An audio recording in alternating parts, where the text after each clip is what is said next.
আসসালামু আলাইকুম প্রিয় বন্ধুরা। ধানের জন্য কচুরিপানা পরিষ্কার করে কাজ আজকের মতো শেষ হয়েছে। তো এইটুকু বাকি আছে, এই যে লম্বা সোজা যতটুকু দেখা যাচ্ছে। তো এখানে 107% ওইটা, আর এখানে আরও আছে 2 বিঘার মতো। এইটুকু ধান, আর এই যে এদিকে হচ্ছে লাউ আর হচ্ছে মিষ্টি কুমড়া। তো ঘাস আসলে থাকবে না, এগুলো হচ্ছে যে এর চেয়ে বেশি আস্তে আস্তে জোরজুরা করতে হবে। সাথে হচ্ছে চারা কিছু এখান থেকে পাতলা করা হবে। তো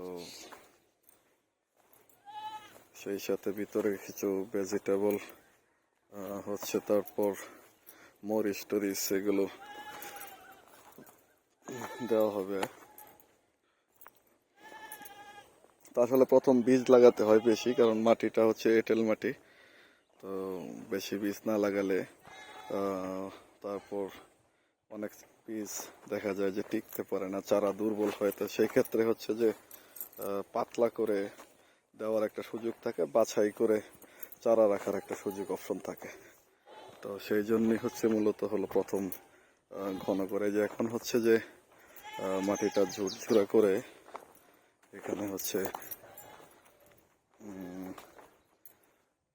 গোবর ফেলবো, গোবর দিয়ে তারপর হচ্ছে যে মাটি ঝুরঝুরা করে কিছু শাক সবজি প্রস্তুতি চলতেছে আর কি। তো পুরাটাই এবার কাজে লাগানো হচ্ছে।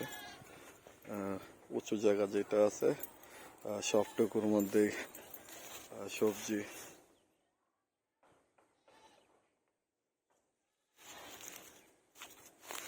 আরেকটা জায়গার মধ্যে হচ্ছে যে বেগুন, টমেটো, ঢেঁড়স টেরস ওইসব করা হবে। তো এটার মধ্যে একটু গভীরতা আছে, একটু কচুরিপানা তুলি নেই মাছ ধরার জন্য আর কি। তো বাকিটুকু পানি যা তোলার হয়ে গেছে।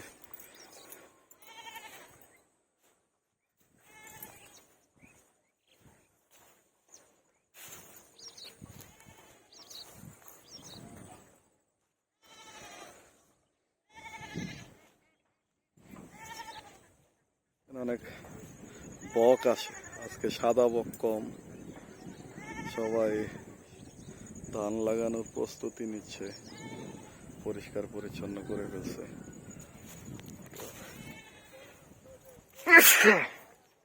প্রথমবারের মতো করছি, তো সবার দেখা দেখি যে যেভাবে করা যায় পরামর্শ নিয়ে নিয়ে ছোটবেলার যতটুকু মেমোরি আছে দেখেছি সেইটার ভিত্তিতে অভিজ্ঞদের পরামর্শ নিয়ে করছি আর কি।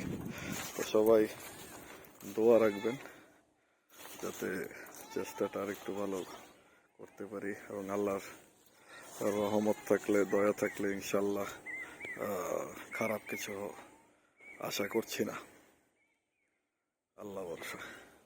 তো সবাই ভালো থাকেন, সুস্থ থাকেন।